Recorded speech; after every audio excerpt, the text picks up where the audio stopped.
अखिल भारतीय हिंदू नाथपंथी समाज महासंघ कार्यक्षेत्र भारत या सामाजिक संघटनेच्या वतीने 30 आणि 31 ऑक्टोबर 2025 रोजी अकोला आणि अमरावती जिल्ह्यातील विविध शाखांचा उद्घाटन सोहळा उत्साहात पार पडलाय।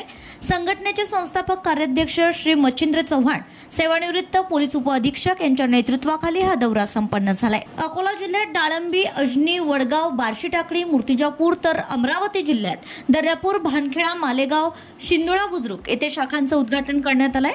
यावेळी अकोला जिल्हा अध्यक्षपदी श्याम मांडवकर, अमरावती जिल्हा अध्यक्षपदी राजेश शिंदे तसेच युवा अध्यक्षपदी दीपक तांबे यांची निवड करण्यात आली आहे। यासोबतच प्रत्येक तालुकाध्यक्ष, शाखाध्यक्ष व पदाधिकारी यांच्या नियुक्त्याही जाहीर करण्यात आल्या आहेत। संघटनेच्या संवाद भटक्या विमुक्तांशी या उपक्रमांतर्गत नाथपंथी समाजातील नाथपंथी, डवरी गोसावी, नाथ जोगी, गोंधळी, भराडी अशा उपगटांना एकत्रित आणून त्यांना न्याय, हक्क आणि विकासाच्या प्रवाहात सहभागी करून घेण्याचे उद्दिष्ट ठेवण्यात आले।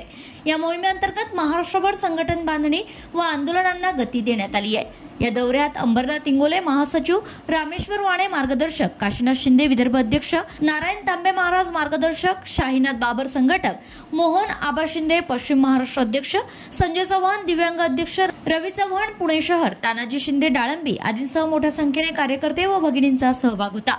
या उद्घाटन सोहळ्यामुळे विदर्भातील नाथपंथी समाजात नवचैतन्य निर्माण झालं असून संघटन बांधणीच्या दिशेने एक भक्कम पाऊल उचललं गेलंय। Bureau report, RCN news.